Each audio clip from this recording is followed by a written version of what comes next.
Welcome back to our channel सीखो और सिखाओ। तो आज हम बात करेंगे पेपर नंबर 4 की inclusive education for children with disability. इसमें हम लोग कर रहे हैं यूनिट 3 और यूनिट 3 में आज हम डिस्कस करेंगे करिकुलम अडेप्टेशन।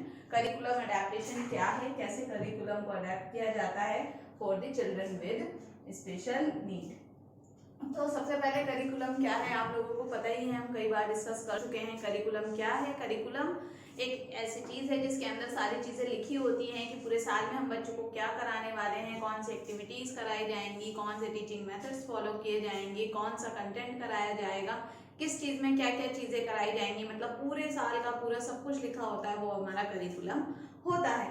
तो अब हम बात कर रहे हैं कि करिकुलम अडेप्टेशन क्या है। तो ये क्या है? डायनेमिक प्रोसेस है that modify and adapt the prescribed program of studies। Studies का प्रोग्राम कि किस तरीके से आएंगी पूरा उसको बनाया जाता है to meet the learning requirement of a student with special need। Curriculum adaptation किसके लिए होता है? स्पेशल नीड स्टूडेंट्स के लिए होता है। यानी जो पहले से करिकुलम बनाया गया है उसको अडेप्ट करना, उसमें चेंजेस करना, किस तरीके से किस चीज को हम दूसरे तरीके से करा सकते हैं, कौन सी टीचिंग मटेरियल्स यूज कर सकते हैं, कौन सी स्ट्रेटेजीज को हम चेंज कर सकते हैं। तो यानी पूरे करिकुलम को चेंज करना जो है करिकुलम अडेप्टेशन कहलाएगा। और ये किनके लिए होता है? For the student with special needs. It enables the teaching team to welcome learners. ठीक है, तो ये क्या करता है? टीचिंग टीम को क्या बताता है कि जो भी लर्नर्स हैं उनका वेलकम करें, उनको बुलाएं क्लास में, यानी उनके लिए जो है ये सारी चीजें बनाई जाती हैं। ये सब कुछ क्या है? लर्नर्स के लिए। अब चाहे वो लर्नर किसी डिसेबिलिटी से हो, किसी कहीं से भी हो, उनका बैकग्राउंड कैसा भी हो, हमें उससे फर्क नहीं पड़ता, हम सबका क्लास में वेलकम करेंगे और सबको उनकी नीड के हिसाब से जो है पढ़ाएंगे।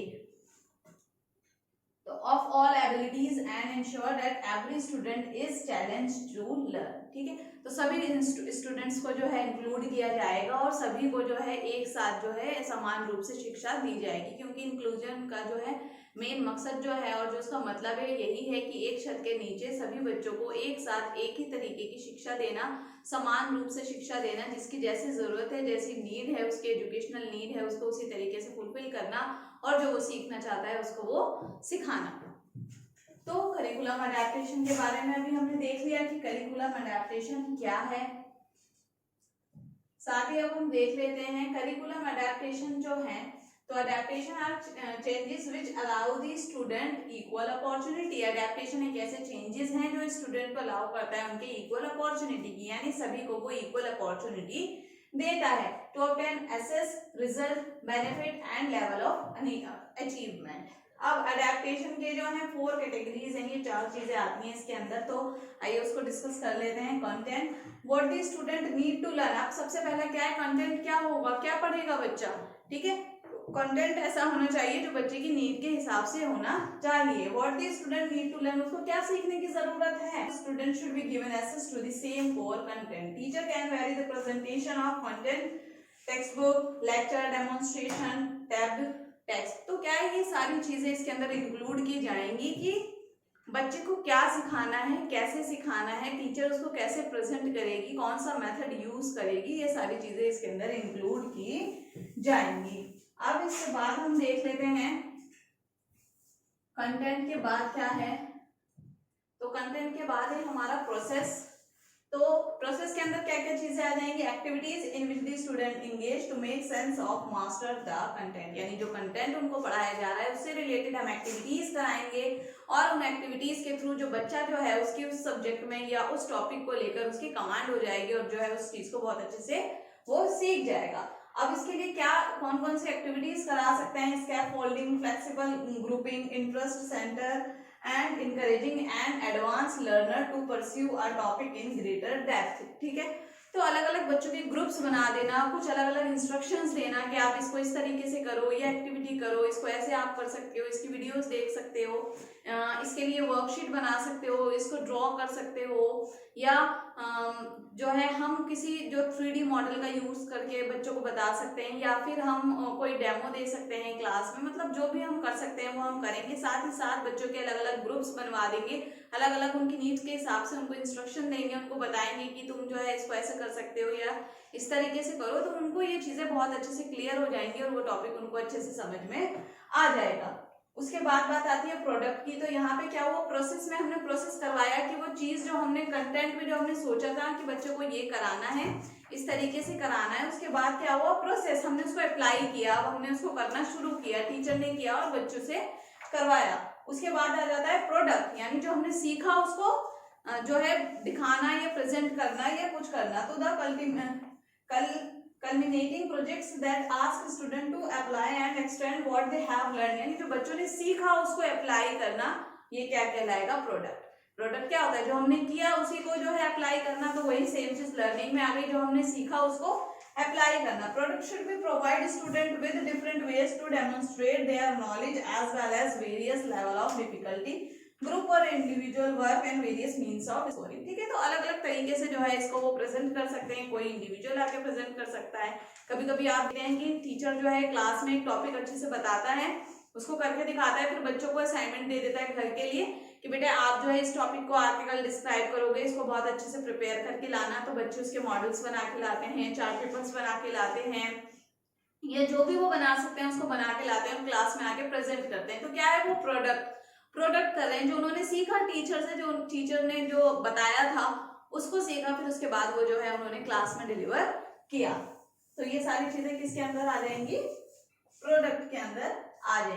अब इसके बाद है learning environment, the way the classroom work and feel, the differentiated classroom. अब इसकी बात कर लेते हैं लर्निंग एनवायरनमेंट। लर्निंग एनवायरनमेंट कैसा होना चाहिए, मतलब हेल्दी एनवायरनमेंट होना चाहिए, सभी का वेलकम हो, सभी बच्चे जो है वो इंडिपेंडेंटली आके वो पढ़ सकें, उनको जो है उन्हें ये फील ना हो कि हमारे साथ भेदभाव हो रहा है या कुछ हो रहा है, वो इक्वल उनको अपॉर्चुनिटी मिले, सारी एक्टिविटीज में उनको इंक्लूड किया जाए और जो है वो अपनी नीड के हिसाब से सीखें।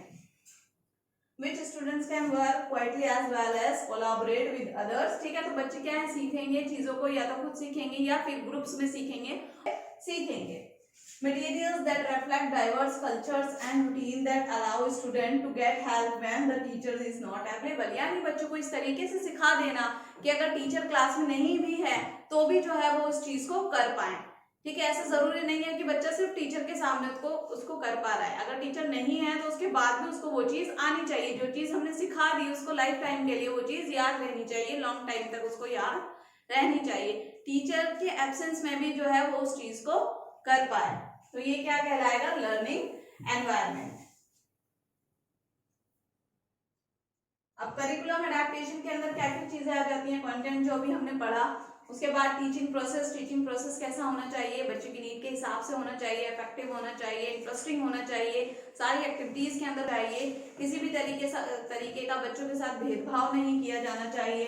टीचिंग लर्निंग मटेरियल कैसे होने चाहिए, वही बच्चों की नीड के अकॉर्डिंग होने चाहिए, अट्रैक्टिव होने चाहिए, बच्चे को अट्रैक्ट करें, लेकिन इतना भी ज्यादा अट्रैक्ट ना कर दे, इतने भी चमकीले और भड़कीले ना हो कि बच्चा सिर्फ टीचिंग उसको ही देख रहा है। आपने कोई कार्ड बनाया या आपने कोई ड्राइंग बनाई या कुछ भी आपने ऐसा बनाया और वो बच्चों को दिखाया, तो बच्चा समझ तो कुछ नहीं रहा, उसमें ही खो गया।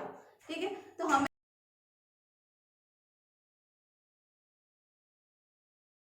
हमें इस चीज का ध्यान रखना है कि हमें चीजों को ठीक तरीके से इस्तेमाल करना है। टीचिंग लर्निंग मटेरियल बच्चों के नीड के हिसाब से होने चाहिए, अप्रोप्रिएट होने चाहिए, जो टॉपिक है उससे रिलेटेड होने चाहिए। ये नहीं है कि आप करा तो कुछ और रहे हैं और आपने बना के कुछ और लिया है, तो जो आप करा रहे हैं उससे रिलेटेड ही आपको बनाना है, कुछ भी अलग नहीं होना चाहिए।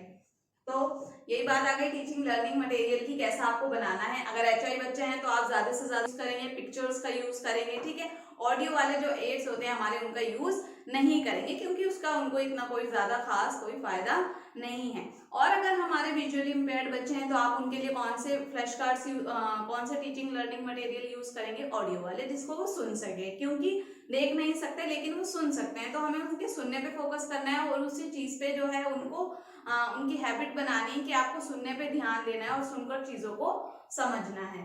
तो टीचिंग लर्निंग मटेरियल बच्चे की नीड के हिसाब से होने चाहिए, टॉपिक से रिलेटेड होने चाहिए, टॉपिक से बाहर नहीं होने चाहिए। टीचिंग TLM बनाने के लिए हमें क्या चीज यूज करनी है उस चीज का हमें ध्यान रखना चाहिए। और किस तरीके से यूज करनी है, उसका साइज कितना होना चाहिए, कितना बड़ा होना चाहिए, कितना छोटा होना चाहिए, ये सारी चीजें भी ध्यान रखनी है। ऐसा नहीं है आप इतना छोटा सा फ्लैश कार्ड बनाकर ले गए और आप यहाँ से खड़े होकर बच्चों को दिखा रहे हैं, बच्चों को तो दिख ही नहीं रहा, तो आपका वो बनाने का भी कोई फायदा नहीं हुआ। तो उसका साइज जो होना चाहिए बिल्कुल एप्रोप्रिएट होना। अगर आप यहाँ से दिखा रहे हैं तो सबको विजिबल हो, उसके अंदर क्या है वो चीज बच्चों को अच्छे से समझ में आ जाए, ठीक है। और साथ ही अगर हमारे डेफ ब्लाइंड बच्चे हैं तो कैसा होना चाहिए, वो थोड़ा 3D में होना चाहिए, थोड़ा उभरा हुआ होना चाहिए, बच्चे उसको टच करके फील करके जो है उसको समझ पाए कि वो क्या चीज है। असेसमेंट आ गया कि करिकुलम अडेप्टेशन में असेसमेंट भी आता है कि असेसमेंट जो होगा वो नॉर्मल तरीके से नहीं होगा जैसे आप लोग कर लेते हैं, तो उसमें आपको देखना होगा बच्चे की नीड क्या है, उसको किस चीज़ की ज़रूरत पड़ेगी, और जो हमारे एजुकेशनल साइकोलॉजिस्ट होते हैं उनसे जो है बात करनी होगी कि क्या है, और उसको अगर कोई बिहेवियर इशू है तो आप उसको कैसे ठीक कर सकते हैं। अगर उसे किसी एक्स्ट्रा थेरेपी की ज़रूरत है, ऑक्यूपेशनल थेरेपी, स्पीच थेरेपी, तो वो सारी चीज़ें आप उसको प्रोवाइड करवाएंगे। मतलब क्या क्या उसकी नीड है उन चीज़ों को देखेंगे, उसके पेरेंट्स से बात करेंगे, पूरी तरीके से उसको एसेस करेंगे। लास्ट में इवेल्युएशन, तो इवेल्युएशन में भी अडेप्टेशन होना चाहिए। ऐसा नहीं है सिंपल आपने पेपर दे दिया कि लो इसको जो है सॉल्व करो, तो वो तो नहीं है बच्चों के लिए, जो यूजफुल नहीं है बच्चे उसको कर नहीं पाएंगे। यानी इवेल्युएशन जो आप कर रहे हैं वो भी बच्चों की नीड के हिसाब से होना चाहिए। अगर हम HI बच्चों की बात करें तो आप पूरा अगर कोई भी क्वेश्चन लिख के दे देते हैं रिटर्न फॉर्म में तो बच्चे इतना अच्छे से अंडरस्टैंड नहीं कर पाएंगे। तो आपको क्या चाहिए कि आप ज्यादा से ज्यादा पिक्चर्स का यूज करें, पिक्चर्स यूज करेंगे, सिंबल्स यूज करेंगे तो बच्चों को वो जल्दी समझ में आएगा और जो है बच्चे उसको इजिली सॉल्व कर पाएंगे। ऐसे ही हमारे VI बच्चे हैं, अगर आपने उनको लिखा हुआ दे दिया तो उनके लिए तो वो यूजलेस है, वो कुछ नहीं कर सकते उसका, तो उनको क्या चाहिए कि ब्रेल में हो। तो ये सारी चीजों का आपको ध्यान रखना है, उनका जो इवेल्युएशन होगा वो भी उनकी नीड के हिसाब से होगा। तो ये सारी चीजें एक पूरा जो टीचिंग है जो हम बच्चों को पढ़ाते हैं, इन सारी चीजों में हमें क्या करना पड़ेगा, अडेप्टेशन। और जब हम इन सब में अडेप्टेशन करेंगे तो उसे क्या बोला जाएगा, करिकुलम अडेप्टेशन बोला जाएगा। यानी जो बच्चे की नीड है हम उसको फुलफिल कर पाएंगे।